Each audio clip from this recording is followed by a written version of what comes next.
అందరికి కనపడుతుందా బోర్డ్? మీకు కనపడుతుందా? ఓకే.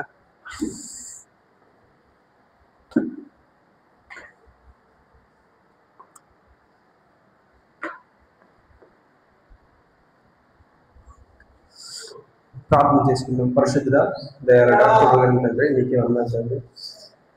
ఈ రోజున శనివారం మేము ఈ సన్నిధిలో మేము ఆలయాలుగా మేము ఒక ఈ చోటున కూడి ఉండగా మా హృదయాల్లో నివసిస్తున్న దేవా, నిన్ను నీ గురించి మరింత మేము తెలుసుకుంటకు నీవు ఆది అందున్న దేవుడమైన నిన్ను గురించి మేము సత్యాన్ని లోతుగా ధ్యానించి మా జీవితాల్లో వెలుగుని ప్రజ్వలింపజేసినట్లుగా మా జీవితాల్లో ఉండినట్లుగా నీ సత్యాన్ని మా హృదయాల్లో నింపుకొనుటకు మాకు ఇచ్చిన ఈ అవకాశాన్ని బట్టి వందనాలు.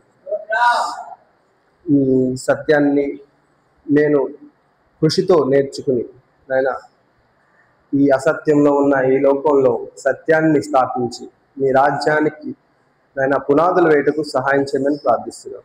ఇక్కడ వచ్చిన ప్రతి ఒక్కరికి ఏవైతే కొదుగున్నాయో నాయన నీ సత్యాన్ని స్థాపించడానికి అవన్నీ వాళ్ళు సిద్ధపరచుకునే మనస్తత్వాన్ని నాకును ఇక్కడ ఉన్న ప్రతి ఒక్కరికి అందించమని యేసుక్రీస్తు నామమున ప్రార్థిస్తున్నాం తండ్రి. ఆమేన్.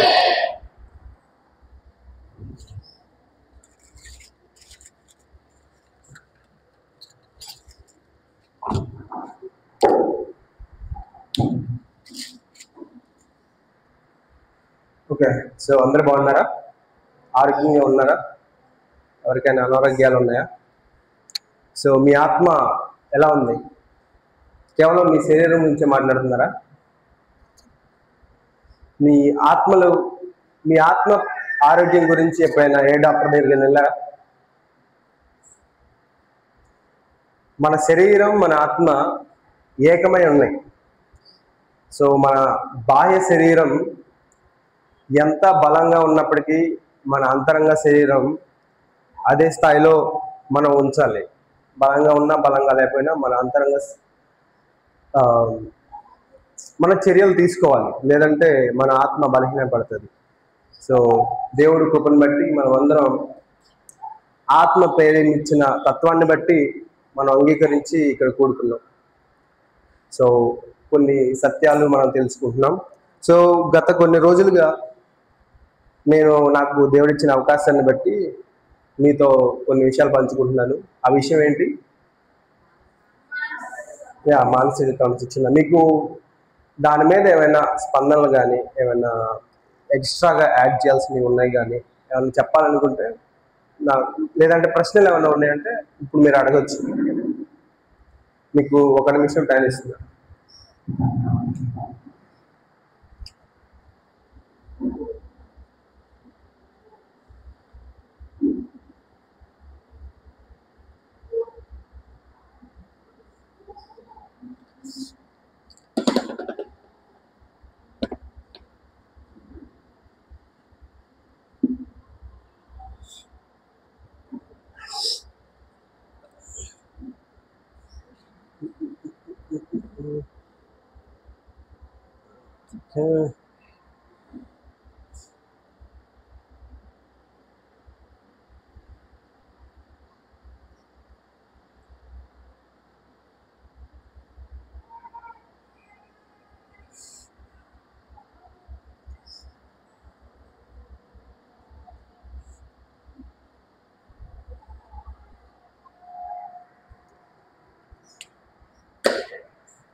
సో మీకు ఇవన్నీ నిండుగా ఉన్నాయి అనమాట. మీకు ఇవన్నీ ఉన్నాయా? ఈ 3 మీకే ప్రశ్నలు లేవన్నమాట. అవన్నీ సో ఎక్కడెక్కడ ఉన్నాయో మీకు తెలుసు, మీ శరీరంలో, మీ ఆత్మలో, మీ బ్రెయిన్లో మీకు ఎంత ఓపిక ఉంది, ఏ సందర్భంలో ఓపికని, ముందు చూపుని, జ్ఞానాన్ని, అవన్నీ వాడి మీరందరూ మంచి లాభాన్ని సంపాదిస్తున్నారన్నమాట. అందుకే మీకు ప్రశ్నలు లేవు అని మీ మీద నేను నింద ఆరోపిస్తున్నా. మీరు నిజంగా లాభం సంపాదించే మనస్తత్వం మీకుంటే ఇవన్నీ మీరు సంపాదించుకోవడానికి చూస్తారు. మీరు ఏ బిజినెస్ అయినప్పటికీ మనం చూడండి, చిన్న కిరాణా షాప్ నుంచి పెద్ద, ఇప్పుడు పెద్ద కంపెనీ ఏదంటే అమెజాన్ కంపెనీ అంటారు. సో అమెజాన్ కంపెనీ తెలుసా మీకు? అమెజాన్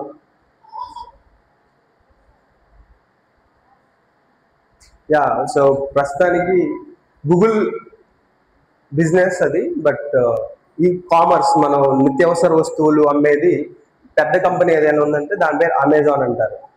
అమెజాన్ అంటే అదొక నది పేరు. సో అంటే ఈ ప్రపంచంలో కల ఎక్కువ బారున్న, అది ఆఫ్రికాలో ఉంటుంది అమెజాన్. సో మనకి ఆత్మీయ క్రమశిక్షణ, మానసిక క్రమశిక్షణ రెండు ఒకటే. సో మనం నేర్చుకున్నాం. సో ముందు చూపు గురించి, ముందు చూపు యేసేపు ఎలా అయితే తన సహోదరుల దగ్గర తగ్గించుకోకుండా వాళ్ళ దుష్టత్వాన్ని చెప్పి తన దేవుడు తనపై ఇచ్చిన కళను బట్టి ఏమాత్రం తగ్గకుండా ఆయన విశుద్ధపరిచి ముక్కుసూటిగా చెప్పేశాడు. దాన్ని బట్టి వాళ్ళు పగబడుతున్నప్పటికీ అప్పటికే ఆయన మీద పగబట్టారు వాళ్ళ అన్నదమ్ముళ్ళు. అయినప్పటికీ ఆయన దేవుడు ఆయనకు చూపించిన కళను చూసి మీరు నాకు మొక్కుతారు, అప్పుడు దాకా తిడుతున్నారు ఆయన్ని. తిట్టేవాళ్ళు మీరు నాకు మొక్కుతారంటే ఇంకా రెట్టింపు అయిద్దా కోపం?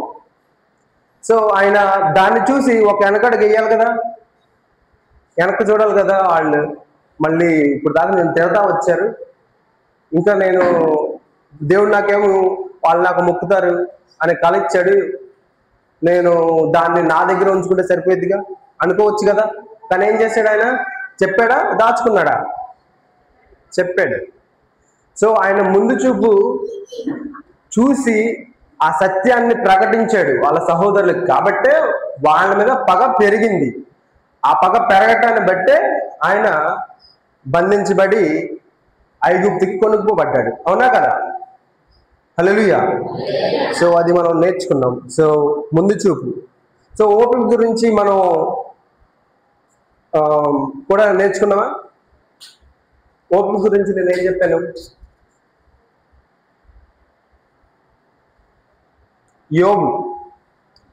యోబు గురించి చెప్పానా? రాసుకున్నారా? ఏ వచనాలు నేను ఇక్కడ నుంచో పెట్టి చెప్పించా మీతోను. అండ్ యాకో బాబాయ్ ఉన్నాడు. సో అప్పుడు చెప్పించా. ఏ వచనం అది?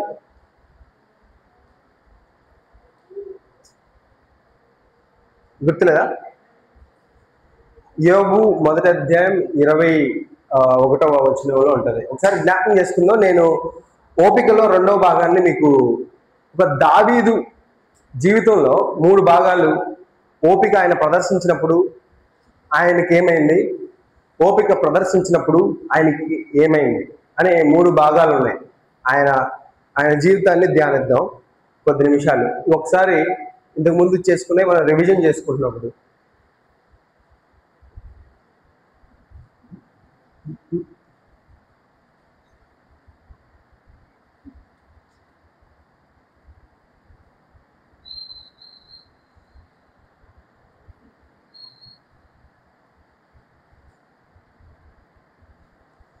మొదటి అధ్యాయం 21వ వచనం ఎవరైనా ఒకసారి చదవండి. నేను నా తల్లి గర్భంలో నుండి దిగంబరినై వచ్చి తిని దిగంబరినై తిరిగి వెళ్ళెదను, యెహోవా ఇచ్చెను, యెహోవాయే తీసుకొని పోయాను. హల్లెలూయా. సో మీకు కష్టాలు ఇచ్చేది ఎవరు? ఏమండి, మీకు డబ్బులు ఇచ్చేది ఎవరు? ఆనందాలను ఇచ్చేది ఎవరు? కష్టాలను ఇచ్చేది ఎవరు? చెప్పండి. నాకు కష్టాలు నేనే కొని తెచ్చుకుంటున్నాను అన్న వాళ్ళు చేతులు ఎత్తండి. నా కష్టాలు నా వల్లనే వస్తాయి అన్న వాళ్ళు చేతులు ఎత్తండి. ఓకే, సో మీ వల్ల రావట్లేదు. సో మీ జీవితం అన్ని నిర్ణయాలు దేవుడే తీసుకుంటున్నాడు, మీరేం తీసుకోవట్లా, అంతేనా? సరే, దేవుడు నిర్ణయిస్తున్నాడు, దానికి నేను ఒప్పుకుంటున్నాను, అందుకే కష్టాలని బట్టి నేను అంగీకరిస్తున్నాను, దేవుడే ఇస్తున్నాడు కాబట్టి నేను అంగీకరిస్తున్నాను అన్న వాళ్ళు చేతులెత్తండి. 1 2 3. ఓకే, సో కొంతమంది చేతులు ఎత్తలేదు. సో అంటే వాళ్ళకి ఇంకెవరో ఉన్నారు దేవుడు కాకుండా, అంతేనా? చేతులు ఎత్తడం వాళ్ళు నాకు చెప్పాలి, మీకు కష్టాలు ఎందుకు వస్తున్నాయి, మీకు లేవు అన్నమాట. ఓకే, అది కూడా ఉంటుంది కదా, కష్టాలు లేవని అర్థం వాళ్ళకి. నిజంగా మీకు కష్టాలు లేవా? ఎందుకు వస్తున్నాయి?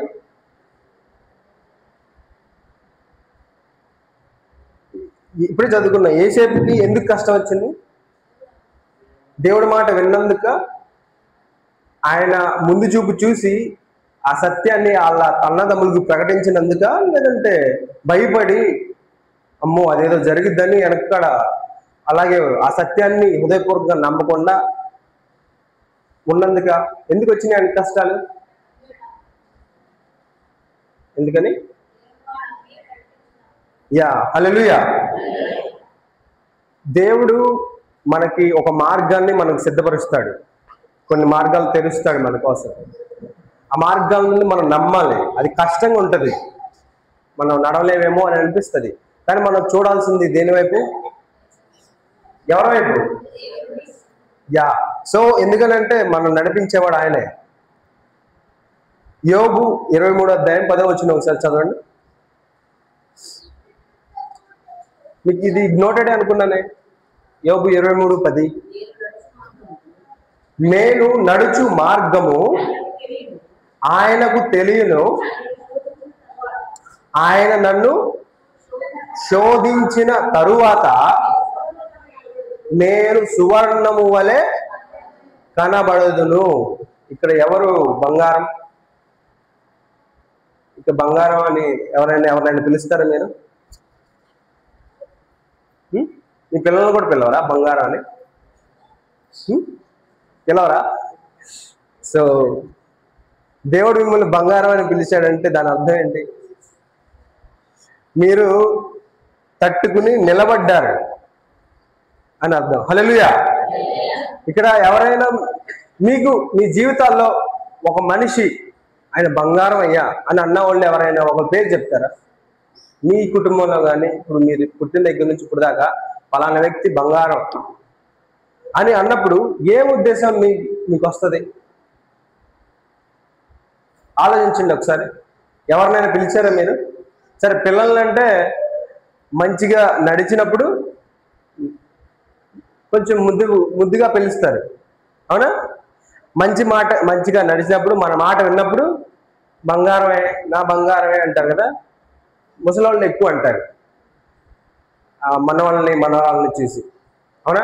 సో దేవుడు కూడా అంటే ఒక చిన్నపిల్లవాడు ఇటు రాయ్యా అని అది తీసిరా అంటే నా బంగారమే తెచ్చింది అని చిన్నపిల్లల్ని చూసి ముసలోళ్ళు అంటారు కదా. అలాగే దేవుడు కూడా మనకి కొన్ని టాస్క్స్ ఇస్తాడు, అన్ని చక్కగా చేసినప్పుడు మన విలువ పెంచుతాడు. హల్లెలూయా. సో కొత్త నిబంధనలో దానికి ఆధారంగా మనం చూడొచ్చు. రోమా 5వ అధ్యాయం 3 నుంచి 4 వరకు.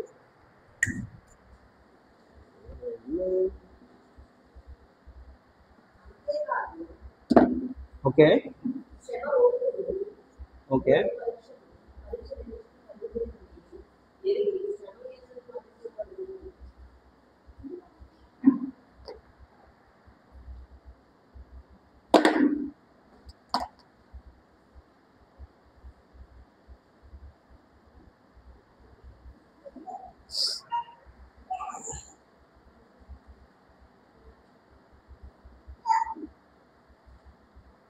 ఓకే రోమా 5:3 యోబు రాసిన దాని ప్రకారం అయితే బంగారం మనం నిజంగా మనం విలువ పెరిగినప్పుడు, మనం ఎవరైనా బంగారం అన్నప్పుడు మనం పడతాం కదా. హల్లెలూయా. మనం అదే అతిశయాన్ని కొత్త నిబంధనలో కూడా పడమని చెప్తుంది. మనం ఎందుకని అతిశయం అంటే, పరీక్ష శ్రమ ఓర్పునిస్తుంది. మనం సత్యంలో నిలబడినప్పుడు నాకు ఆ శ్రమ వస్తుందని తెలుసు. వాళ్ళు నేను తిట్టినప్పుడు, వాళ్ళ తప్పుని ఎత్తి చూపించినప్పుడు వాళ్ళు నన్ను ఎదురు తిడతారని నాకు తెలుసు. కానీ వాళ్ళు మార్పు చెందాలని నేను వాళ్ళని తిడతాను. వాళ్ళు మారాలి. వాళ్ళు మారి దేవుని స్వరూపంలో ఉండటం కోసం నేను తీసుకునే చర్య అది. వాళ్ళు మార్పు మంచిదిగా నేను వాళ్ళని తిడతాను. వాళ్ళు నాకు సరైన ఓపికకరమైన స్పందన నాకు ఇవ్వకపోవచ్చు, తిరిగి తిట్టొచ్చు. దాన్ని నేను దృష్టిలో పెట్టుకున్నప్పటికీ దాని గురించి నేను భయపడకుండా, అది శ్రమగా అయినప్పటికీ ఆ శ్రమలో నేను ఓర్చుకుంటే, శ్రమ ఓర్పు పరీక్ష నిరీక్షణను కలుగజేయనని ఎరిగి శ్రమల యందు అతిశయ పడుదము. మీకు ఎప్పుడైనా ఏ సందర్భంలోనైనా ఇలా జరిగిందా? మీరు ఒక వ్యక్తిని ఇష్టపడినప్పుడు, ఆ వ్యక్తి మేలు మనం కోరినప్పుడు, ఆ వ్యక్తిని మనం సరి చేయాలని నిర్ణయం తీసుకున్నప్పుడు, మనం ఆ వ్యక్తి కోసం ఆ వ్యక్తి మనకి తిరగబడతాడని తెలిసినప్పటికీ మనం కొన్ని కఠినమైన నిర్ణయాలు మనం తీసుకుంటాం మార్పు కోసం. ఆ మార్పు దేని వల్ల జరుగుతుంది? మనం తీసుకునే నిర్ణయం వల్లే ప్రారంభం అవుతుంది. ఆ శ్రమగా మనం అనుకోకూడదు. అది శ్రమ అని మనం అనుకుంటే అతిశయపడం, మనం వెనకడుగేస్తాం. యోబు గనుక ఆయన పడిన ఆ గొప్ప శ్రమను నిరాకరించి ఆమె భార్య వలె అయిపోతే, తిరిగి ఆయన 10 రెట్లు ఆస్తిని పొందుకోగలిగేవాడా? శ్రద్ధ గల వారి యోచనలు లాభకరములు. హల్లెలూయా. వాళ్ళది శ్రద్ధగా చేస్తారు. వాళ్ళ శ్రమలో ఉన్న, ఇబ్బందుల్లో ఉన్న వాళ్ళు శ్రద్ధను కోల్పోరు. ఆ బాధ పెద్దగా అయిపోయింది అని దేవుణ్ణి దూషించి వెనకడిగేస్తే వాళ్ళకి లాభం రాదు. అది సామెతల్లో మనం చూడొచ్చు. సో ఇది మనం ఓపిక గురించిన బేసిక్ ఇప్పటి వరకు మనం నేర్చుకున్నది.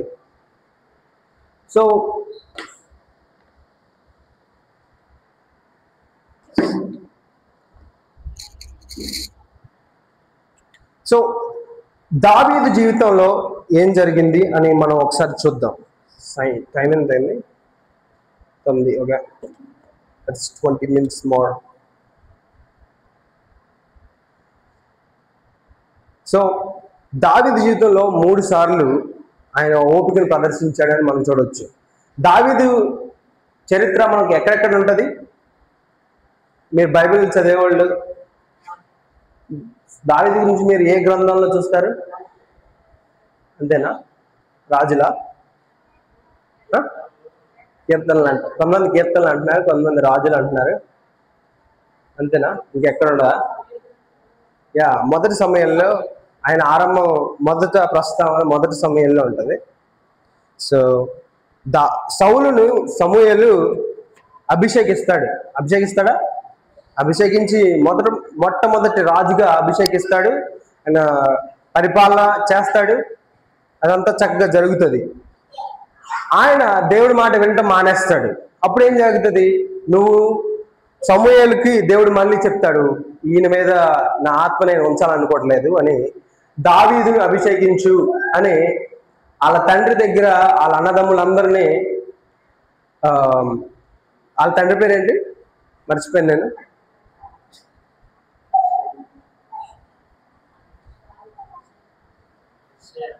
యెషయా. సో వాళ్ళ తండ్రికి ఎంతమంది అన్నదమ్ముళ్ళు?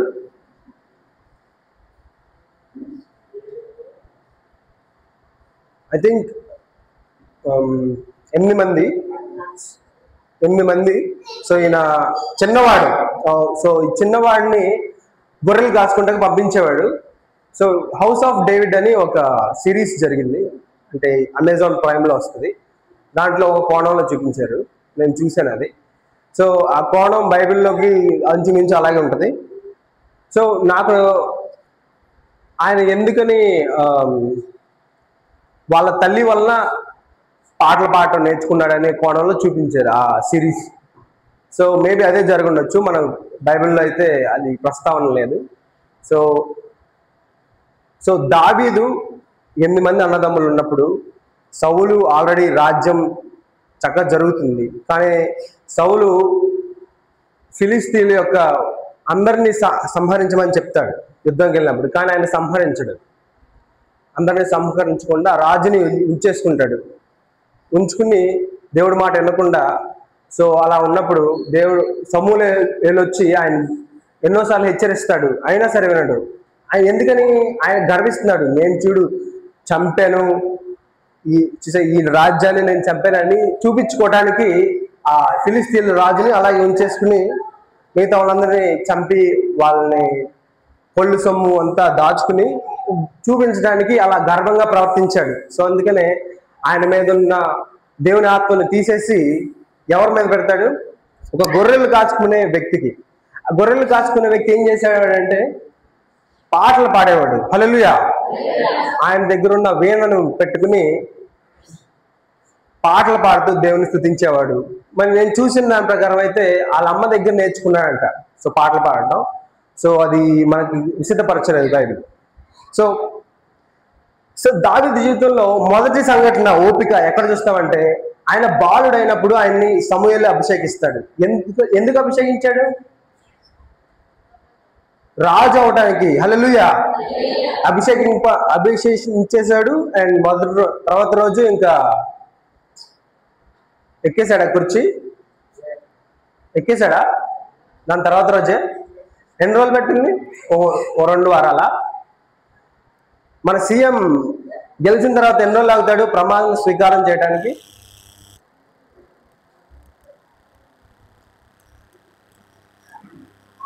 సీఎం ప్రమాణ స్వీకారం చేయడానికి దాదాపుగా ఒక 15 days